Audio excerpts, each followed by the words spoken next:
y agradecer principalmente por este fin de semana en que este huracán no nos ha afectado, a pesar que había ciertas advertencias que de alguna manera iban a afectarnos con lluvias torrenciales. Y me uno a la oración del pastor en que agradecía y además también pedía por aquellos que sufrieron las consecuencias, por aquellas personas que se quedaron sin hogar y que hoy día empezaron ya los rescates en el norte, en el norte de Carolina, en Carolina del Norte.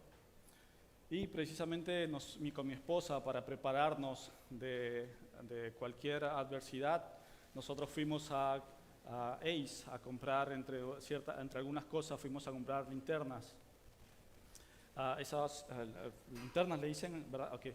Linternas, y el señor el joven trabajador de esta tienda nos dirigió hacia este lugar y nos mostró toda la pared y solamente había una linterna,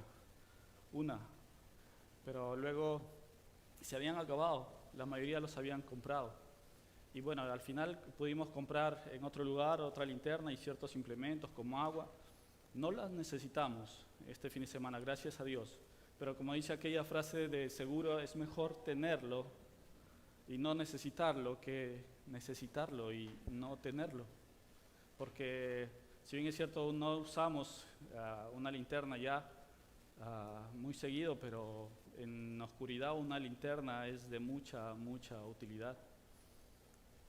Y eso es lo que vamos a hablar hoy día, cómo es que en medio de la oscuridad el Señor nos pide que seamos luminares en el mundo, nos pide que seamos luz para el mundo. Y continuando con el estudio de Filipenses, que tiene que ver con dar luz, ser luz para el mundo, quería antes de que podamos ver cómo es que Dios nos pide que seamos luz del mundo, quería decirles lo importante que es poder diferenciar o poder entender de dónde viene la luz. Y para ello quiero ir un poquito más atrás, para ello quiero ir más o menos 1500 años antes de Cristo. Esto se escribió, y me refiero al libro de Génesis, en capítulo 1, el versículo 1, en donde dice, permítanme leerles por favor, dice, en el principio Dios creó los cielos y la tierra estaba desordenada y vacía. Y dijo Dios, que haya luz, y hubo luz, y vio Dios que la luz era buena. Y a la luz la separó de las tinieblas, y a la luz le llamó día, y a las tinieblas le llamó noche.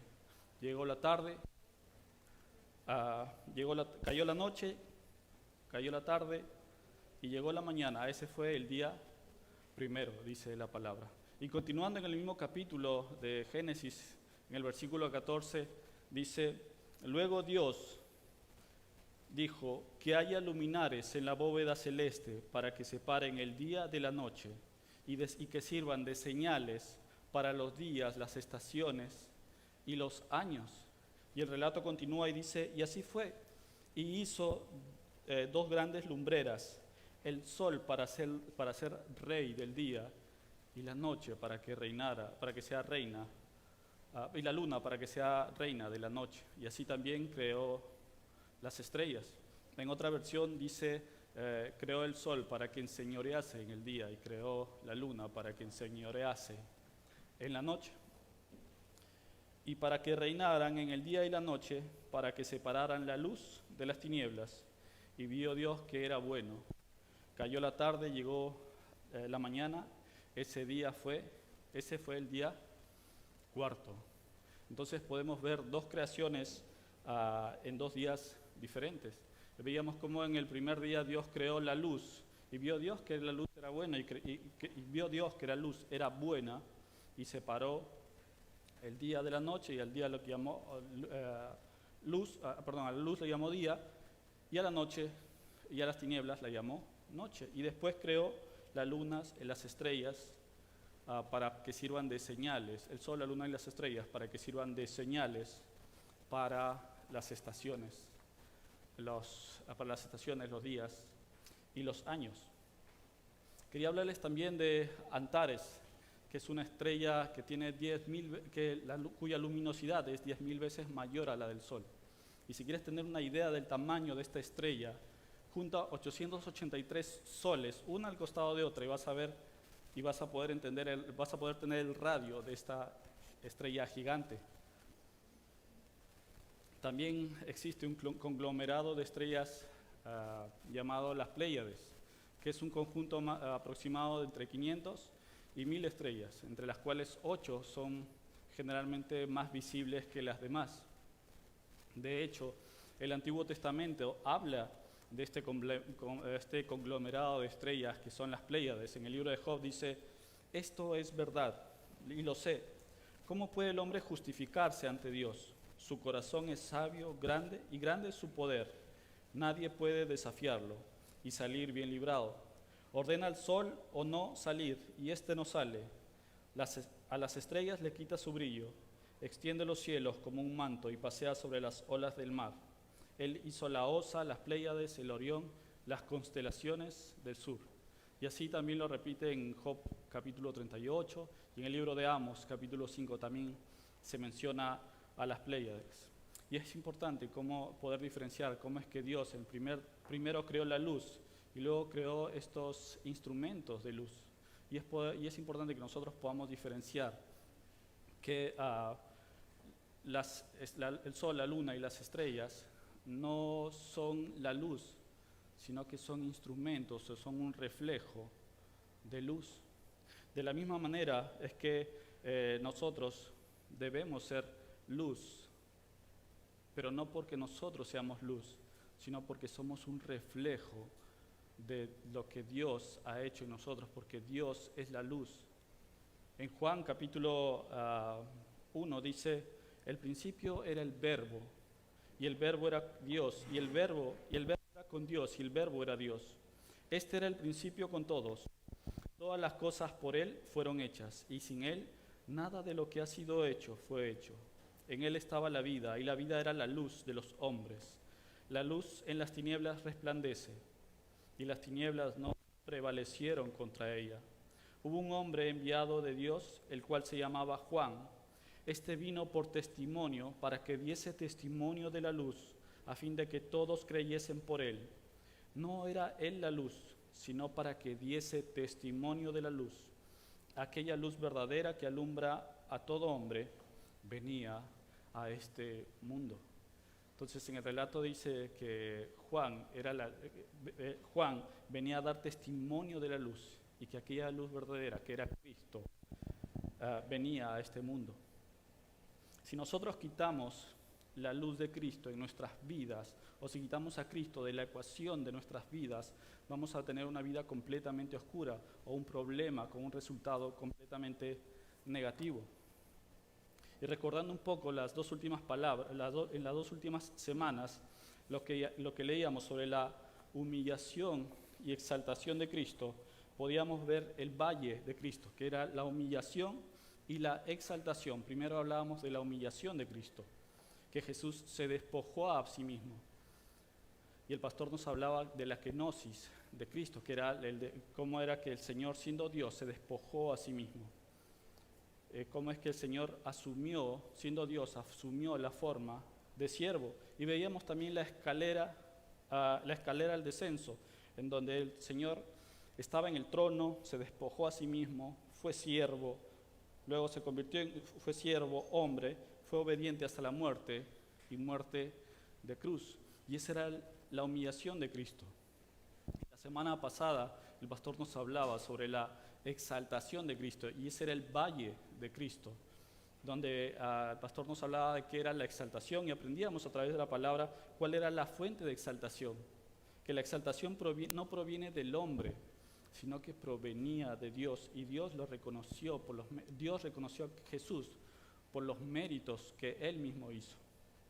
Y veíamos las implicaciones de la exaltación, que Dios lo exaltó hasta lo sumo y le dio un nombre que es sobre todo nombre. Jesucristo es el Señor, y dice que para que toda rodilla se doble y toda lengua confiese en la tierra, en el cielo, la tierra y debajo de la tierra, que Jesucristo es el Señor. Y veíamos cuál era el propósito de la salvación. El propósito de la salvación no fue precisamente nuestro rescate.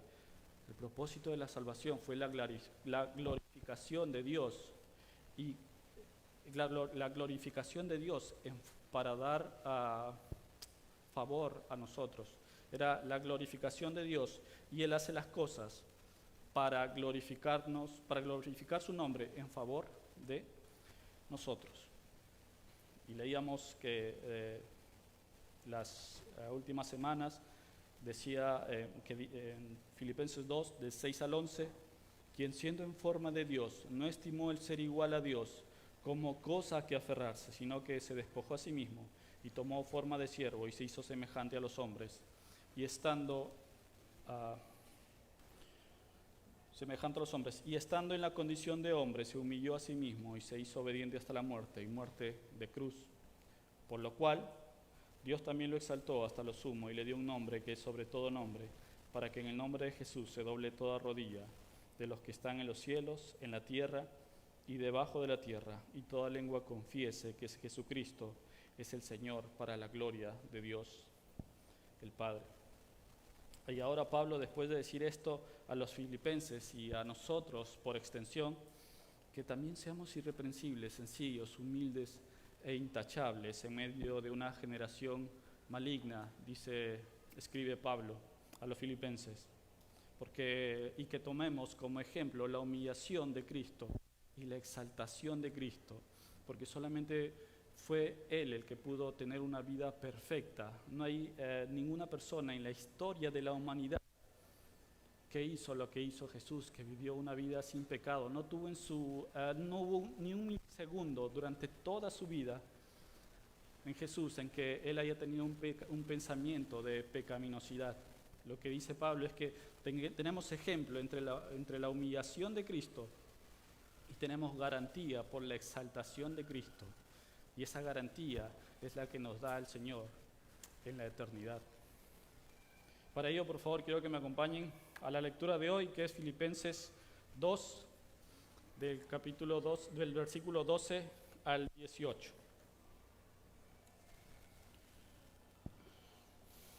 Filipenses 2, del versículo 12 al 18. Habiendo Pablo mencionado en el versículo 5, dice que hay en ustedes el mismo sentir que hubo en Cristo. Habla de la humillación de Cristo y luego habla de la exaltación de Cristo. Entonces ahora Pablo hace esa conexión y dice: por lo tanto, amados míos, ya que siempre han obedecido, no solo en mi presencia, sino mucho más ahora en mi ausencia, ocúpense en su salvación con temor y temblor, porque Dios es el que produce en ustedes lo mismo, el querer como el hacer, por su buena voluntad. Háganlo todo sin murmuraciones ni peleas, para que sean irreprensibles, sencillos e intachables, hijos de Dios, en medio de una generación maligna y perversa, y en medio de la cual ustedes resplandecen como luminares en el mundo, aferrados a la palabra de la vida, para que en el día de Cristo yo pueda gloriarme de que no he corrido ni he trabajado en vano, y aunque mi vida sea derramada en libación sobre el sacrificio y servicio de la fe de ustedes, me gozo y regocijo con todos ustedes. Asimismo, también ustedes gócense y regocíjense conmigo. Acompáñenme en oración, por favor. Padre nuestro, bendito Dios, Señor, gracias te damos por esta mañana. Gracias te damos porque dice tu palabra, nuevas son tus misericordias cada mañana. Gracias por esta brisa, Señor. Gracias por todo lo que nos das. Gracias por el pan de nuestra mesa, Señor. Gracias, Padre, porque a través de tu palabra también nos enseña, Señor, a poder tener el mismo sentir que hubo en Cristo, en la humillación, Señor, al ser de tal manera que fue Dios y se convirtió en hombre, Señor. Vino a la tierra, Señor, y se humilló. Y ahora tenemos la garantía en la eternidad, en la exaltación, Señor. Gracias, Padre. Padre, permite que podamos salir todos nosotros esta mañana gozosos en ti y poder estar llenos de ti, Señor.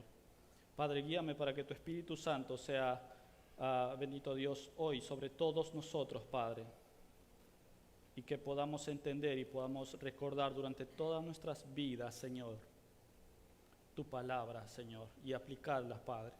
Gracias, Señor, te damos. Bendícenos esta mañana, en el nombre de Cristo Jesús. Amén.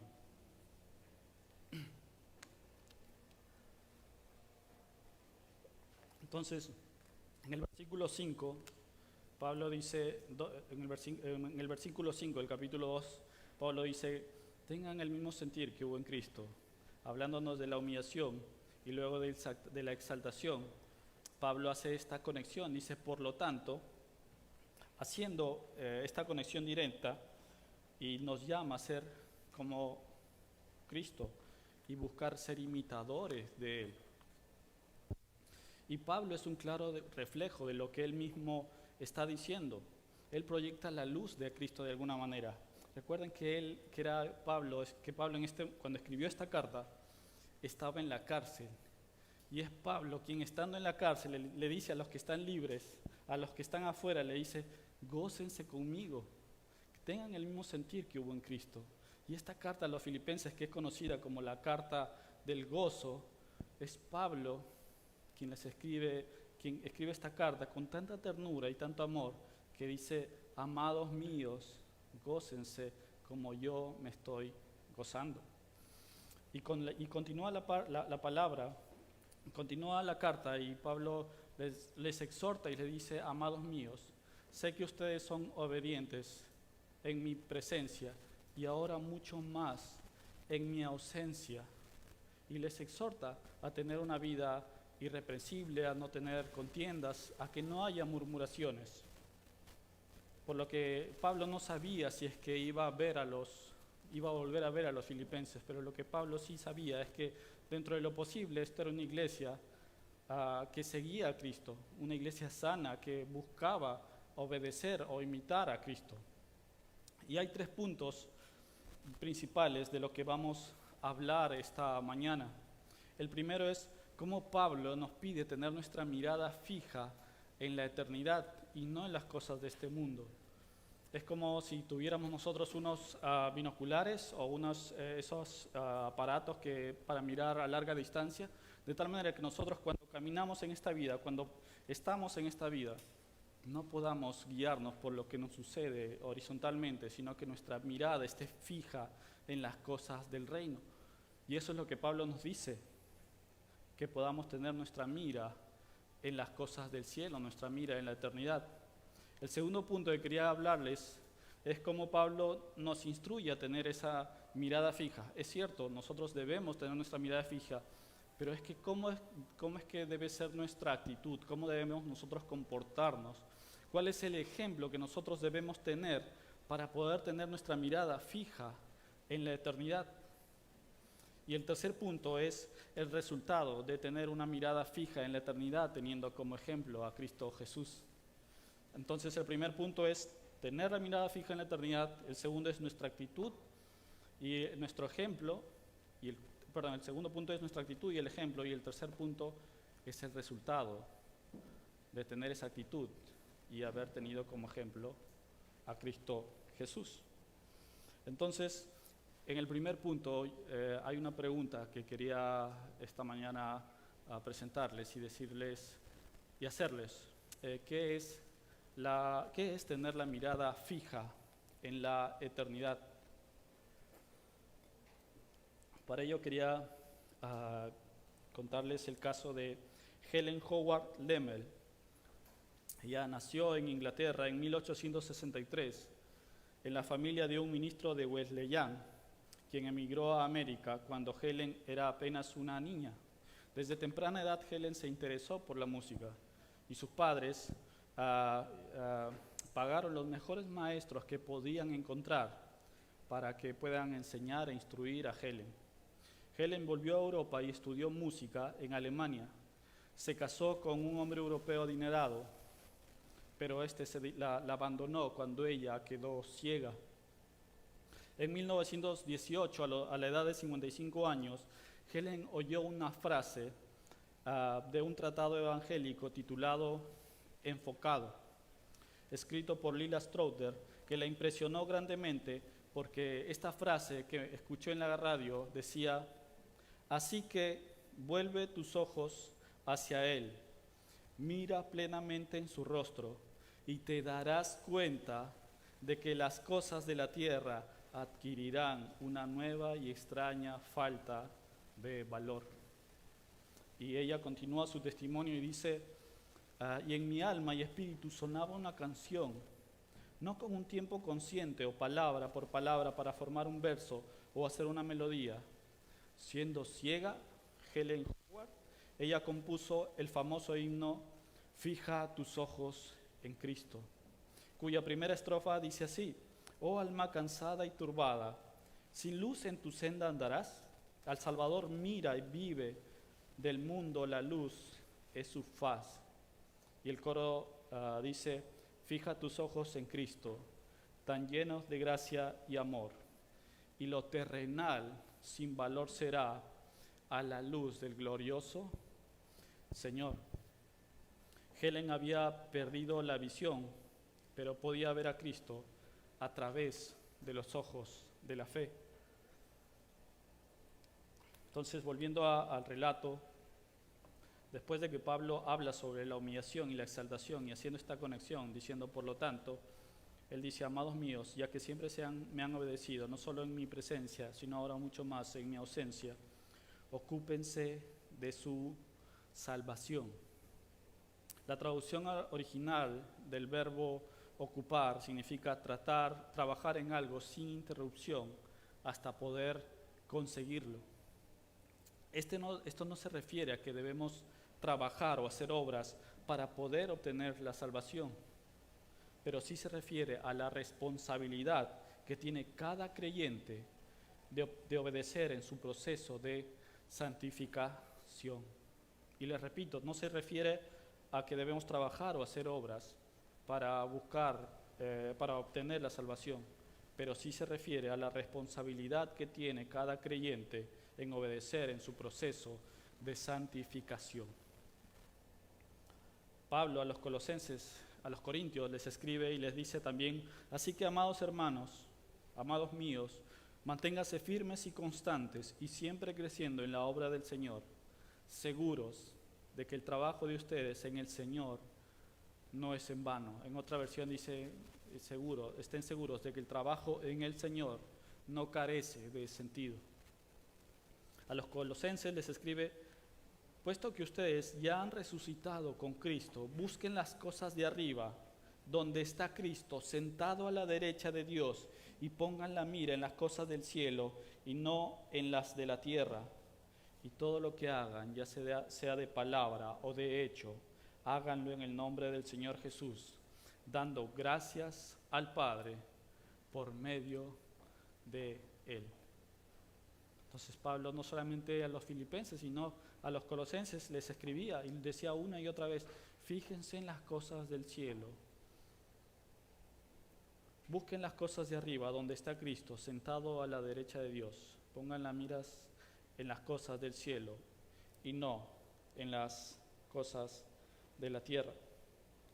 Y aquí nuevamente habla de la exaltación de Cristo, que está sentado a la derecha de Dios, y nuevamente hace esta relación, igual que hizo con los filipenses. Entonces a los filipenses dice: ocúpense de su salvación. ¿Y qué vendría a ser la salvación?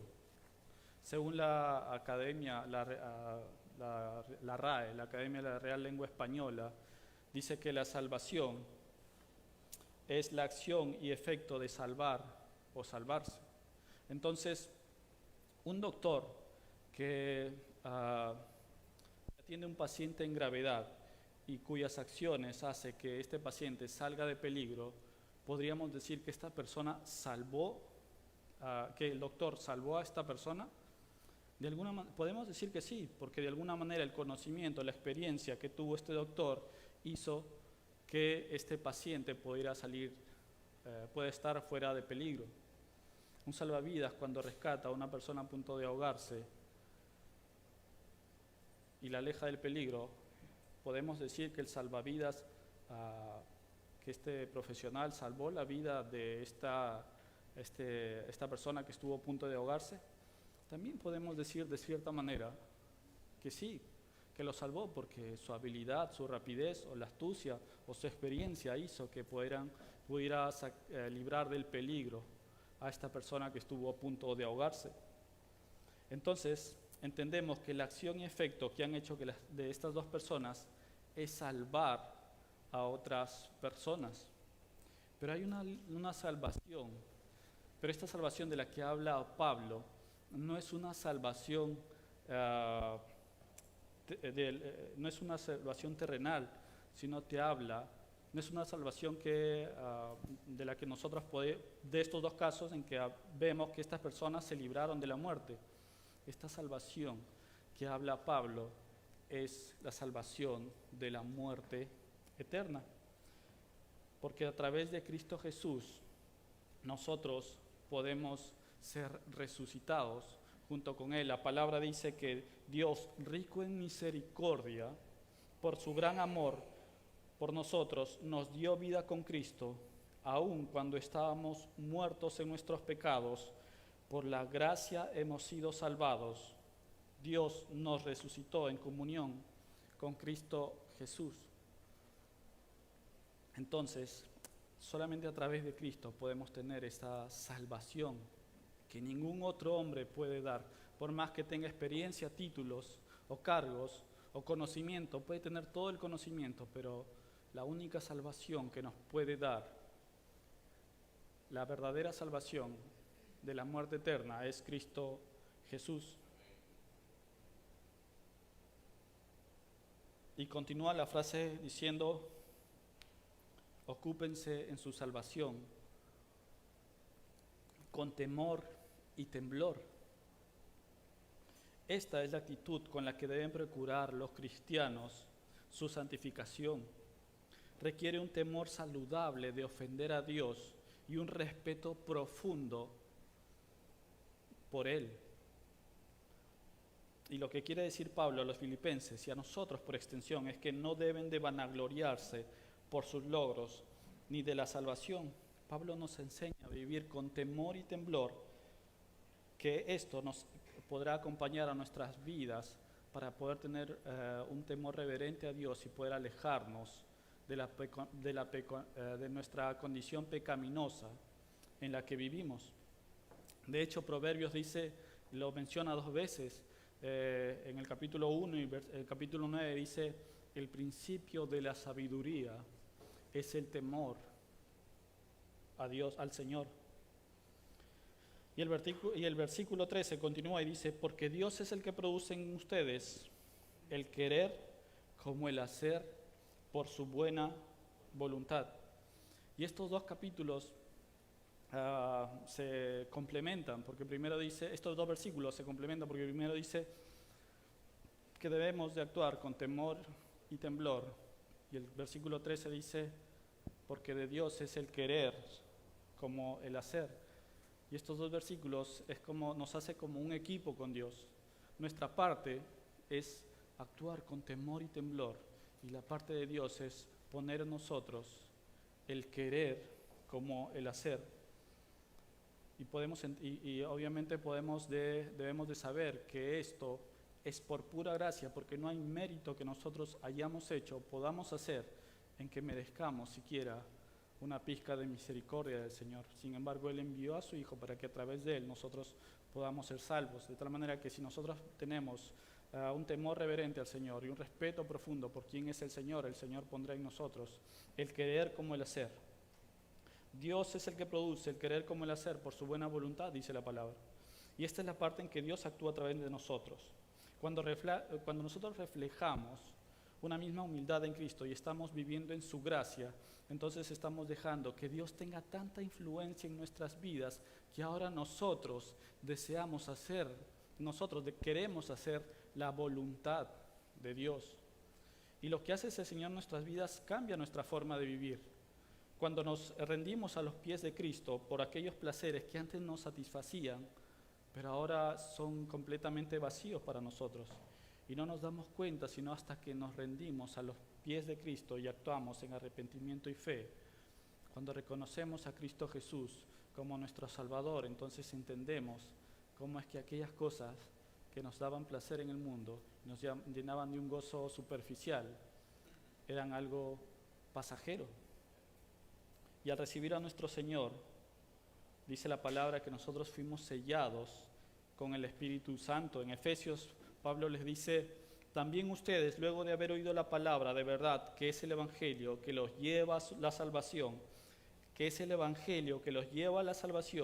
y luego de haber creído en él, fueron sellados con el Espíritu Santo de la promesa.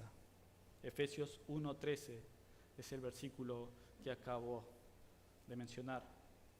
Y poco a poco nos damos cuenta que aquello que nos daba satisfacción en el mundo ya no es lo mismo.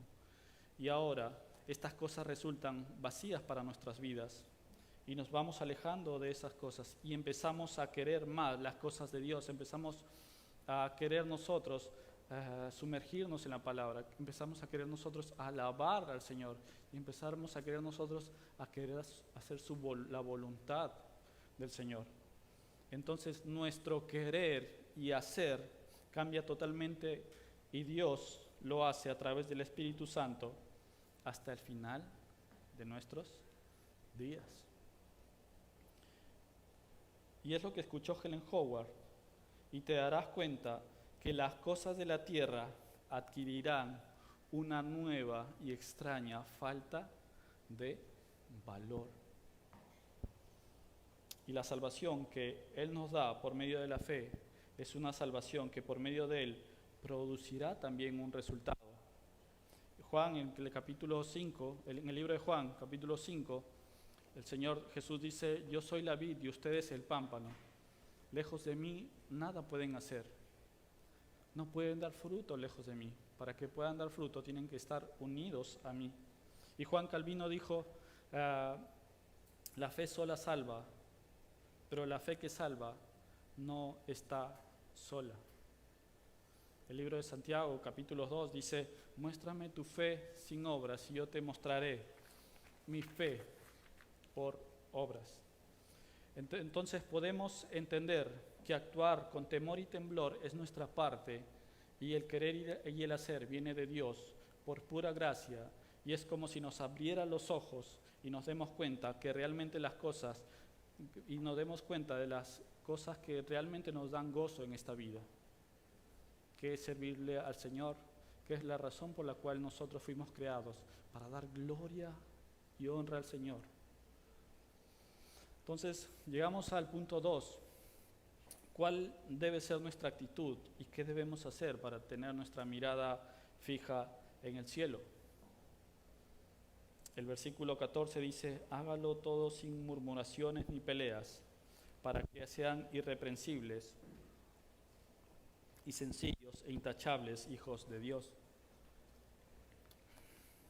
Y la pregunta es: ¿los filipenses podían ser irreprensibles? ¿Los filipenses podían ser intachables todo el tiempo? ¿Una iglesia puede ser todo esto: irreprensible, intachable, sencillos? ¿Nosotros podemos ser todo eso? Probablemente tu respuesta sea que la mayoría del tiempo sí, porque no somos perfectos, y efectivamente no somos perfectos. Entonces Pablo les está pidiendo a los filipenses, y a nosotros por excepción nos está pidiendo que seamos algo que no podemos hacer. Pero Pablo les exhorta que es posible que haya existido murmuración. Les exhorta a los filipenses porque es posible que haya existido murmuraciones entre esta iglesia. Es posible que haya existido peleas entre ellos. Es posible que haya existido diferencias entre ellos. Pero les dice en el versículo 5, dice: tengan el mismo sentir que hubo en Cristo Jesús. Y el Pablo les está hablando de alguien que tuvo una vida que nunca murmuró, tuvo una vida intachable, tuvo una vida irreprensible, tuvo una vida sencilla, y estaba hablando del Hijo de Dios y toma por ejemplo a Cristo Jesús. Entonces, cuando Pablo les habla de cómo deben vivir, de ocuparse de la salvación, les está diciendo que sean como Cristo, sencillos, humildes, intachables e irreprensibles, o en pocas palabras, perfectos, como solamente Dios pudo serlo. Jesús mismo dijo en el Juan capítulo 13, porque les he puesto el ejemplo para que lo mismo que yo he hecho con ustedes, también ustedes lo hagan. Antes de la cena, en la última cena dice, en Juan capítulo 13, se levantó de la cena, Jesús se quitó su manto y tomando una toalla se la sujetó a la cintura. Luego puso agua en un recipiente y comenzó a lavar los pies de los discípulos para luego secárselos con una toalla con la toalla que llevaba en la cintura. Siendo el Dios creador de todo el universo, que no tuvo principio y fin, llegó a este mundo, murió por nosotros y antes de eso lavó los pies de sus discípulos. Una labor no tan agradable en esa época, sobre todo una labor que era generalmente exclusiva para los esclavos. Era Dios, el creador de todo, el que estuvo ahí siempre y estará para siempre. Él era el que limpiaba los pies de sus discípulos. Y era Él quien estuvo presente con ellos durante 3 años y los instruía y les enseñaba. La palabra dice, todo el que se enaltece será humillado y el que se humilla será enaltecido. Y lo vemos que en Cristo Dios se humilló y fue luego enaltecido y ahora Él es el que está a la derecha de Dios Padre y está sentado en el trono y es quien reinará por los siglos de los siglos. Jesús también dijo en un momento, los zorros tienen sus madrigueras, las aves tienen sus nidos y el Hijo de Dios no tiene dónde reposar su cabeza. Zacarías en capítulo 9 profetizó, dijo, llénate de alegría, hija de Sión, da voces de júbilo, hija de Jerusalén. Mira que tu rey viene a ti, justo, salvador y humilde, sentado sobre un asno, sobre un pollino, hijo de asna. En otra versión dice, viene sentado sobre un burrito, hijo de asna. Entonces podemos estar confiados que nuestro ejemplo de humillación es también nuestra garantía para la eternidad. Y que Dios le dio un nombre que es sobre todo nombre, que es Jesucristo, es el Señor, es nuestro Señor. Continuando el versículo 15 dice, para que sean irreprensibles, sencillos e intachables hijos de Dios en medio de una generación maligna y perversa, en medio de la cual ustedes resplandecen como luminares en el mundo.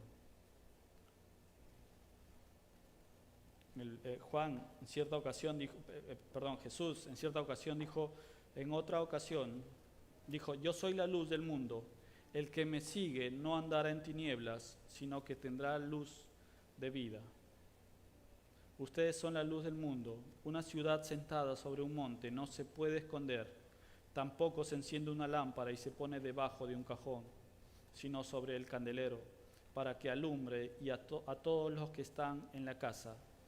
De la misma manera que la luz de ustedes alumbre delante de todos, para que todos vean sus buenas obras y glorifiquen al Padre que está en los cielos.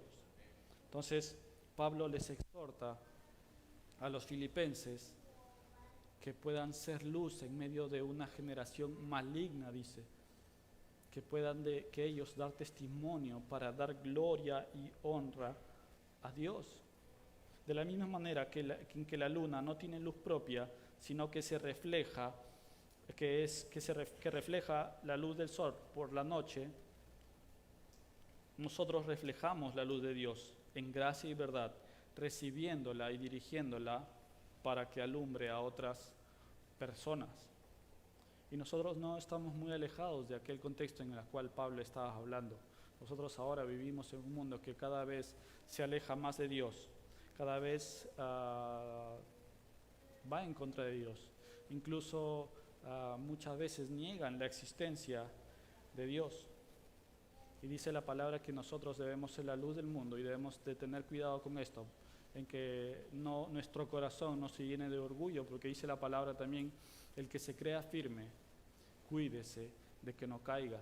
Entonces nosotros, si entendemos que por pura gracia fuimos salvados y que por pura gracia somos luz del mundo y que no fue por mérito propio, sino por el mérito de Cristo Jesús, entonces debemos entender que así como una linterna alumbra en medio de la noche, nosotros también debemos ser aquella luz que aunque en medio de la tormenta, en medio de la tempestad, en medio de la oscuridad, debemos reflejar la luz de Dios.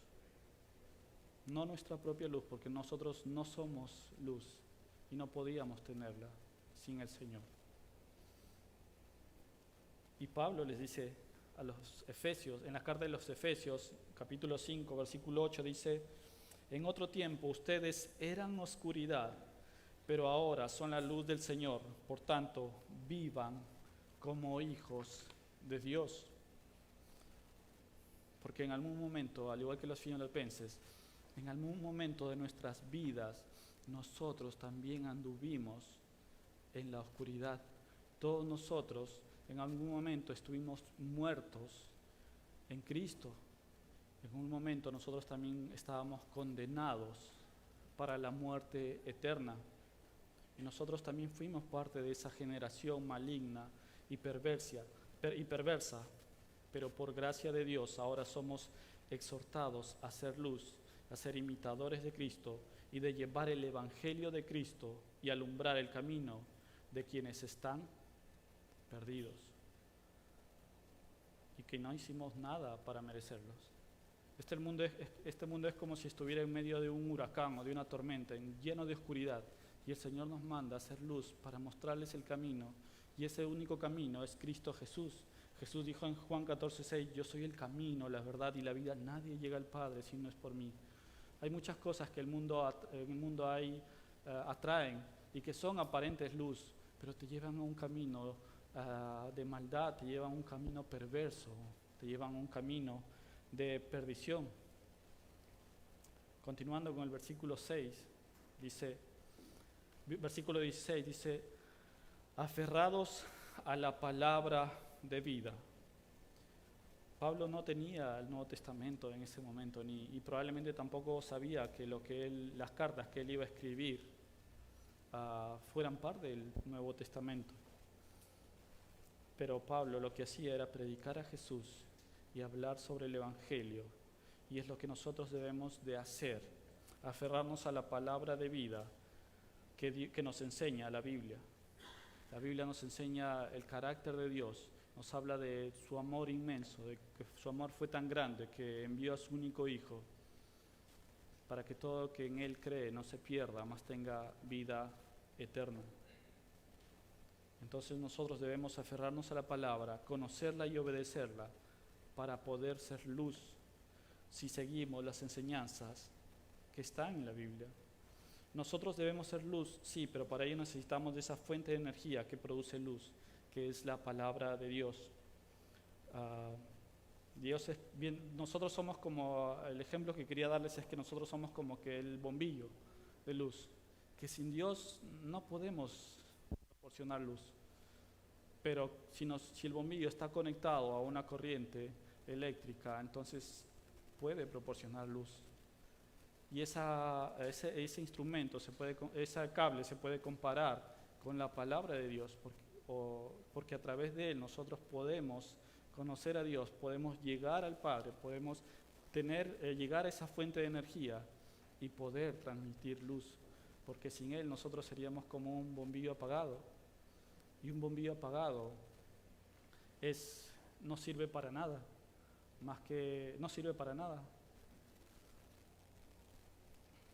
Es fundamental para la vida cristiana leer la palabra de Dios.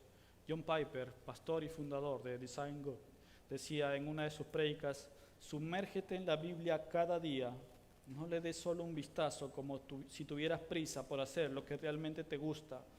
Sumérgete en la Biblia cada día. Es un océano de verdades gloriosas, brillantes y que satisfacen sobre aquel para quien fuiste creado. Entrégate para hacer aquello para lo cual fuiste creado y el propósito de adorarlo. Y la Biblia es una fuente confiable, es la palabra de Dios inspirada en los hombres, que todo ser cristiano debe de conocer, que todos los cristianos debemos conocer. Y ser cristiano no es tener una fe ciega.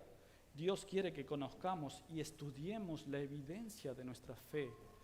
Y poder estudiar nuestra evidencia de nuestra fe es a través de la palabra. Es interesante cómo es que a pesar de la antigüedad de la Biblia y a pesar de que existieron movimientos que quisieron extinguir la Biblia hasta ahora, sigue intacta.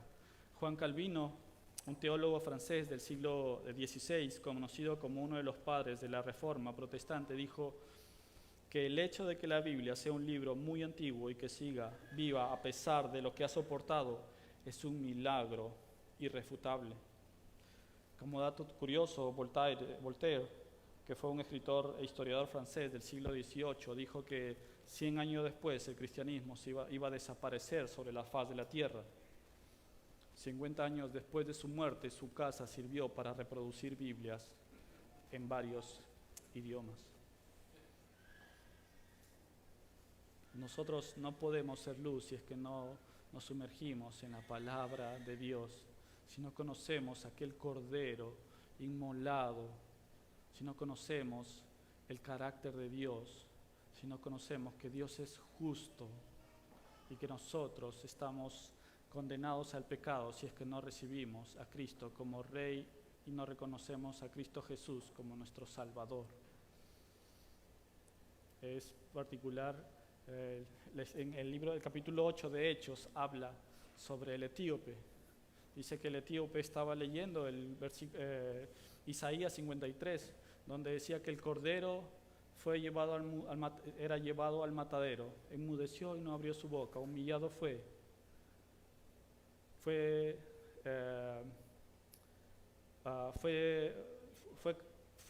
camino al matadero y fue, esta palabra, trasquilado, inmolado.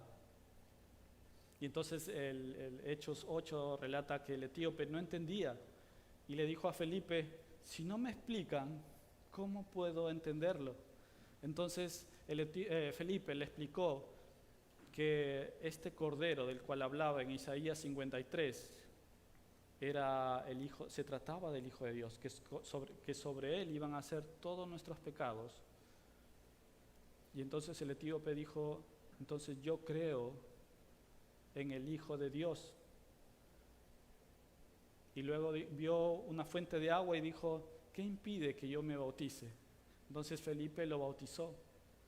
Dice que el Señor, el Espíritu Santo, llevó a otro sitio, sacó a Felipe de esa reunión, pero el etíope siguió su camino lleno de gozo. De la misma manera nosotros, al igual que el etíope, debemos de sumergirnos en la palabra de Dios, pero ahora la diferencia es que nosotros ya sabemos de qué se trata toda la palabra, ya sabemos de que aquel cordero se trata de Cristo Jesús. En el versículo 16 dice, para que en el día de Cristo yo pueda gloriarme de que no he corrido ni he trabajado en vano. Pablo era un claro ejemplo de lo que le decía a los filipenses, para que en el día de Cristo, Pablo estaba en la cárcel, entonces Pablo tenía su mirada en los ojos, tenía su mirada en el reino de Dios. Él, de lo contrario, podría estar deprimido. Y es la paradoja del Evangelio que hablábamos hace algunas semanas. Cómo es que Pablo es encarcelado y el Evangelio es liberado. Que aún en la cárcel él podía hablar, incluso leíamos en la palabra sobre aquel soldado que se convirtió. Cómo es que el predicador, cómo es que el predicador es encarcelado y el evangelio es liberado. Es una paradoja que hasta ahora podemos tener como testimonio. Y el tercer punto es el resultado de tener la mirada fija en el reino de Dios, teniendo como ejemplo a Cristo y aferrándonos a la palabra de vida. El versículo 17 dice: y aunque mi vida sea derramada en libación sobre el sacrificio y servicio de la fe de ustedes, me gozo y regocijo con todos ustedes. Pablo veía su vida como si hubiera sido derramada, como si hubiera sido un sacrificio abnegado para servir con entrega total al servicio de Dios. Pablo estaba en la carta y una y otra vez él habla de gozo, aún estando en la cárcel. Porque ser luz no solamente se trata de reflejar la luz de Cristo, ser luz no solamente se trata de mostrar el camino a las personas que están perdidas. Ser luz se trata de que aunque llegue la crisis, conoces el camino que te lleva a la paz en medio de la aflicción, y conoces el camino a la calma en medio de la tormenta, y te da la seguridad frente al peligro. Y esta seguridad está en nuestra visión, en la eternidad, porque nada te asegura que en este mundo pueda irte o pueda ser, nos puede ir bien, o que podamos hacer felices todo el tiempo, sino que si no podemos tomar el ejemplo de Job, incluso de los discípulos, de Esteban, o del mismo Pablo que fue crucificado. Juan el Bautista, aquel que vino a dar testimonio de la luz, murió decapitado. Pedro dice la historia que fue crucificado de cabeza. Entonces nada nos garantiza que en este mundo podamos estar llenos de una vida tranquila, y esto va en contra de la doctrina de la prosperidad. Pero sin embargo, todos estos personajes tenían su mirada fija en el reino de Dios. Pablo mismo dice: aunque mi vida sea derramada en libación, me gozo y me regocijo. Versículo 18 dice: y asimismo también ustedes gócense y regocíjense conmigo. ¿Cómo es que los filipenses pueden tener gozo sabiendo que Pablo está encarcelado? ¿Cómo es que nosotros podríamos tener gozo si sabemos que un hermano está encarcelado a causa del Evangelio o por cualquier otra razón? ¿Nosotros podríamos estar gozosos por más que Él nos lo diga? Por eso es que Pablo les da la razón y el motivo de su gozo, y precisamente por lo que Pablo les enseñó. Y por eso es que Pablo les dice que él está lleno de gozo, porque su mirada está fija en las cosas de la eternidad, y su mirada no está fija en las cosas de la tierra. No se guía por las situaciones que estás pasando en ese momento, sino que él se guía por las cosas que él hace en gloria y favor de Dios. Ocuparnos de nuestra salvación.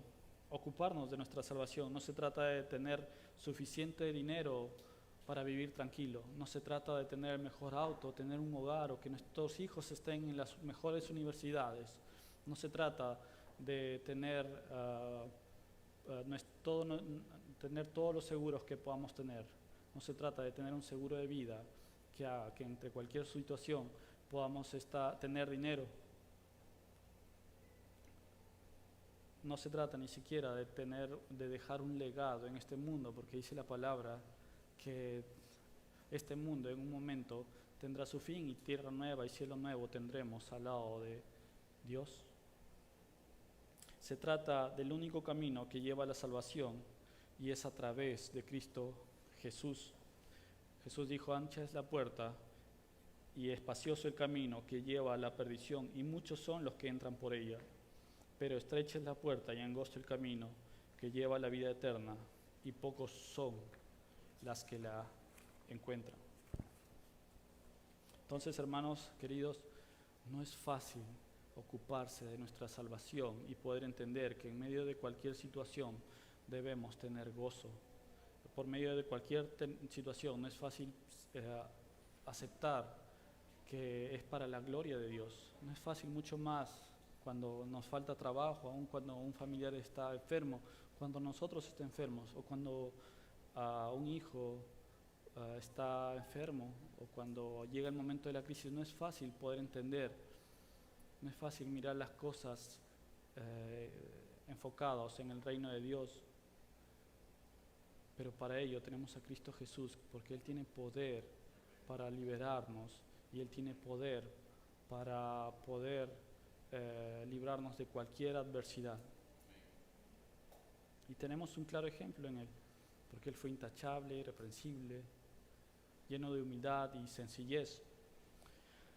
La vida, hermanos, la vida cristiana es una vida llena de una constante búsqueda en la santificación y sobre todo de que Dios tiene el poder para levantarte y poder salir victorioso. Porque igual que Pablo, nosotros no podríamos hacerlo, porque es Dios quien actúa en nosotros si creemos en Jesús como nuestro Señor y Salvador y andamos en arrepentimiento y fe. Y de esta manera, para poder disfrutar del resultado que es tener nuestra mirada fija en la eternidad y siguiendo el ejemplo de Cristo, haz tu parte del trabajo. Actúa con temor y temblor, con esa reverencia, con ese respeto hacia el Señor, y el Señor pondrá en ti el querer como el hacer, por su omnipotencia, por su omnipresencia, por su omnisciencia, por ser el único Dios, por ser el creador del cielo y de la tierra, por enviar a su único Hijo y por todo lo que Él es. El respeto que debemos tener hacia el Señor y la reverencia de poder dirigirnos a Él. Entonces, si tú ya eres creyente, tú mismo puedes ver, tú mismo puedes ser tu propio testigo de lo que Dios ha hecho en tu propia vida y cómo Dios ha actuado en tu vida de manera increíble. El hecho de que tengas, el hecho de que tu anhelo constante sea seguir a Cristo, hacer la voluntad de Cristo, sumergirte en su palabra, es una clara evidencia de cómo el Señor está obrando en tu vida. Y vivimos en un mundo alejado de Dios, que no quiere de Dios, o que cree que Él, o cree en Dios a su propia manera. Vivimos en un mundo corrupto, en donde la vida es algo que incluso se puede comprar a través de un vientre de alquiler. Pero en medio de ese mundo nosotros somos llamados a ser luz y sal del mundo. Una vez alguien dijo que nosotros somos llamados a ser sal en el mundo, no somos llamados a ser miel del mundo. Es algo que el mundo querrá escupir y querrá rechazarte. Entonces, a pesar de que el mundo se inclina más y más al pecado, nosotros debemos ser constantes y firmes porque tenemos a Jesús de nuestra parte. Estamos en el lado correcto de la batalla y que no es por mérito propio, sino por los méritos de Cristo Jesús en la cruz. Y debemos seguir constantes porque ahora creemos en Jesús y en su muerte y resurrección, y nosotros todos podemos tener la seguridad en Cristo Jesús. La única garantía que tenemos como creyentes es que el Cordero está sentado a la diestra de Dios Padre y reinará por los siglos de los siglos. Apocalipsis 22 dice: allí no habrá maldición, el trono de Dios y el Cordero estará en medio de ella, y sus siervos lo adorarán y verán su rostro y llevarán su nombre en la frente. Allí no volverá a haber noche, no hará falta la luz ni lámpara alguna, ni la luz del sol, porque el Dios, el Señor, los iluminará y reinarán por los siglos de los siglos. Entonces, hermanos, si tú ya has creído en Cristo Jesús como Hijo de Dios y has reconocido a Jesús como tu Rey y Salvador y te has acercado a Él en arrepentimiento y fe, entonces puedes estar seguro que pase lo que pase en este mundo, tenemos un lugar junto con el Cordero en la eternidad. Lo maravilloso de este versículo es que dice que nosotros viviremos con Él y veremos su rostro, porque ya estaremos santificados, estaremos justificados por la sangre de Cristo. En el Antiguo Testamento leíamos cómo Dios le muestra la espalda a Moisés Y no le mostró su rostro porque le dijo, si ves mi rostro, morirás. Y apenas pudo ver la espalda. Pero en la eternidad, a los que creemos en Dios, dice que podremos ver el rostro de Dios y que ya no habrá sol, ya no habrá necesidad de ninguno de estos instrumentos, sino que el Señor nos iluminará con su gloria y reinará por los siglos de los siglos. Hay un himno muy hermoso llamado Firme hacia adelante. Dice, firme hacia adelante, huestes de la fe, sin temor alguno, que Jesús nos ve. Jefe soberano, Cristo al frente va. Tronos y coronas pueden perecer, de Jesús la iglesia constante ha de ser. Nada en contra suya prevalecerá, porque la promesa nunca faltará. Es ahí nuestra seguridad de aquel que reinará para siempre, aquel que se humilló y fue exaltado y está a la diestra de Dios Padre. Y hermanos, si es que aún tienes dudas o no crees en lo que la palabra de Dios dice acerca de su Hijo Jesús, déjame decirte que aún tienes tiempo de venir hacia Él en arrepentimiento y fe. Aún tienes tiempo, porque la palabra dice que cuando venga el Señor en su segunda venida, ya será muy tarde. No sabemos cuándo será ese día. Lo que sí sabemos es que hoy es un día menos para aquel día. Así que mientras aún tienes tiempo, dirígete al Señor y búscalo, ora, habla con Él, sumérgete en su palabra. No se trata de creer para ver, no se trata de ver para creer, se trata de creer para ver, se trata de creer en Jesús como el Hijo de Dios, para que puedas ver los cambios increíbles que hará en tu propia vida y podrás beber de esa agua viva que solamente Él te puede ofrecer y ese gozo que solamente Dios nos puede brindar y esa paz que solamente Él nos puede brindar. Y así como Helen Howard, que no podía ver, hermano, si es que todavía tienes dudas, si no crees, un día tú también podrás decir, fija tus ojos en Cristo, tan llenos de gracia y amor, y lo terrenal sin valor será a la luz del glorioso Señor. De la muerte a la vida eterna te llama el Salvador fiel. En ti no domine el pecado. Hay siempre victoria en Él. Jamás faltará su promesa. Él dijo, contigo estoy. Al mundo perdido ve pronto y anuncia la salvación hoy. Que Dios los bendiga, hermanos. Acompáñenme en oración, por favor. Padre nuestro, bendito Dios, gracias Señor, gracias Padre, gracias